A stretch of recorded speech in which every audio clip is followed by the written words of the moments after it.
Manipur Pradesh Congress Committee MP Shishi today celebrated the 139th Foundation Day of Indian National Congress at its party office Congress Bhavan at BT Road. MLA of Khundrakpam Assembly Constituency and Treasurer of MPCC Th Lokeswar, Working President MPCC KH Debabrata and Vice President of MPCC Vidyapati Sanjam attended as main guests.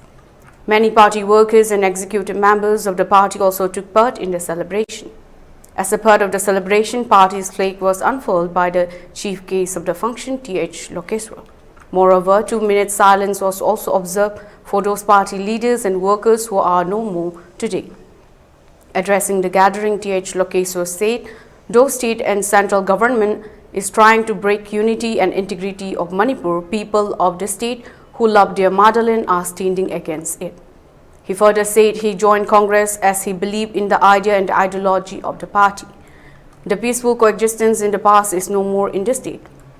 As the new year 2024 is coming, all the hatred and misunderstanding among the communities may be gone forever, he wished.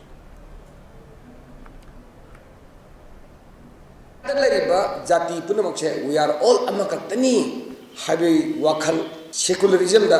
yamna thajaba, violence da thajadaba, violence pamdaba, aduga mi se phattaman laman singwe wakan khandaba, minungsi chawba, aduga India ki damaktan haiduna thawai ka thosu yare ko haina khanba party mo orimbadagi ai samaksina panjabati 1991 dagi ai damak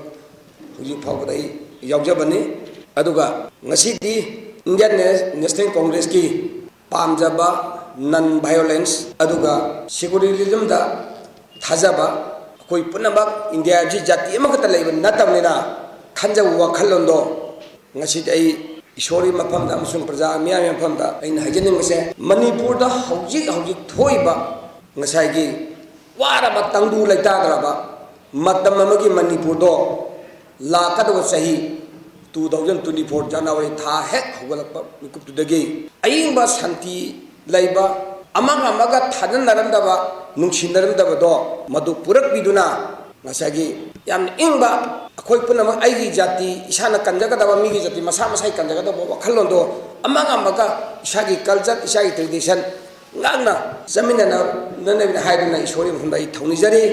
aduga masida haugik laiba sarkar sina tha tare nipan helaba phawada